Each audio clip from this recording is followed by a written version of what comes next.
Why Willamette Innovators and Network? Well, it's an interesting story. The original idea came from a perceived need to bring together the community around innovation, and not innovation in a vague sense, but really recognizing the economic activity that was happening in the region that led to good business and good quality of life for the valley. At the time that wind started up, there was not a tangible force in the region that was helping coalesce those efforts. So wind came about as a means to help nurture that. Okay. And why Corvallis? Why is OSU? Why are we leading the pack when it comes to innovation? What is it about this region that... This is a very unique region. Statistics say that we have the largest concentration of PhDs per capita. Well, great, but what else is there? That initial statistic leads us to say that we're fueled by intellect, we're fueled by creativity, we're fueled by entrepreneurism. There is a lot of activity in this area, from the grassroots through the research community at the university, for people to do new and exciting things. And unfortunately, what we've seen in the past is that these things happen in pockets. We don't know what's happening in a specific area because we're so engaged in doing good stuff in our own area. So part of the intent of WIN was for all those people doing that good stuff to come together and learn about what each other's doing. And that gets at the essence of what innovation is. Innovation is the creative connection of diverse or different components to come up with something new. And that's really where the creative energy for WIN came about. How do we pull together and identify all these interesting pieces? Good. How does innovation vary for your clients? I mean, tell us your background of innovation. People have a different idea of what that means. Well, innovation from what we see in the private sector is driven by an entrepreneur who wants to build a better world, has a vision and a belief in doing something different, disrupting existing technology, creating wealth, creating jobs. And basically, just like Steve Jobs recently said, it's not about the money, it's for building a better world. And they have a passion and tenacity to make those things happen. The world, by and large, likes to remain the way it has been. And you need entrepreneurs and innovators to kind of kick it in the butt and get it to stop doing what it used to do and to do something new. With the economy, a little soft and investors harder to find, maybe, do you really have to sharpen the ideas, sharpen the target? How do you help the people, your clients, really get their ideas to market and get the funding to get it off the ground? Yeah, it's much more difficult now. Right now, Groupon would like to do an IPO, and they're having trouble doing it, and timing is important. So a lot of the companies have pulled their horns in.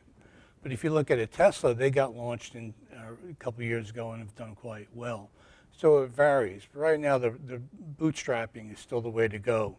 Keep your expenses low and get out and sell products, make your customer's life better with your products and technology. And there's nothing more compelling than an idea whose time has come.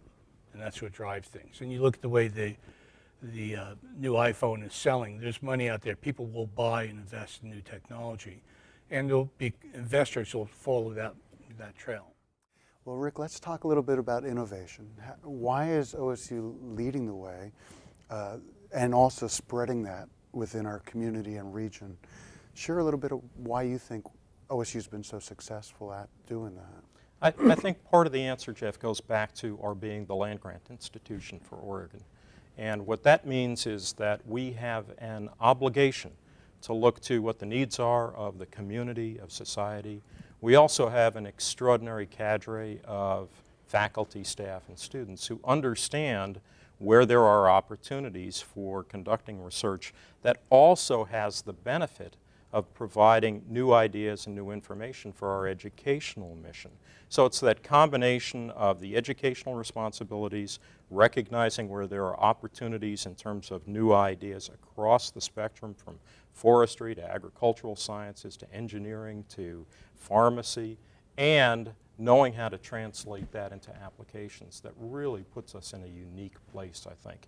You couple that with the community that we're in, which, as you heard earlier, represents a very intelligent, creative community. How many communities have a Da Vinci Days, for crying out loud? That reflects the sort of attitude in this town. And then the other special sauce, if you will, is the kind of relationship, the unique relationship that we have with some of the other entities like Samaritan Health Services, Hewlett-Packard, CH2M Hill. All of those allow us to understand the problems, take the best research that you can find in the U.S. and translate it to serving needs of a variety of different user groups. Tell me about your role in the economic development of Corvallis, or is it Benton County? It's a commission that the Mayor Manning set up with the City Council, so it's the City of Corvallis Economic Development Commission. And it's really established to try to take some of the ideas that have been developed over the last few years and translate them into specific recommendations for fostering more economic development. And we're looking at the issues from the standpoint of how do we foster a stronger environment for some of those spin-out startup companies?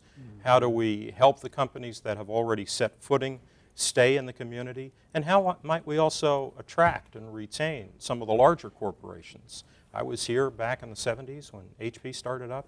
We recruited, retained HP, and it's been extraordinarily beneficial for the city. What do we need to do now?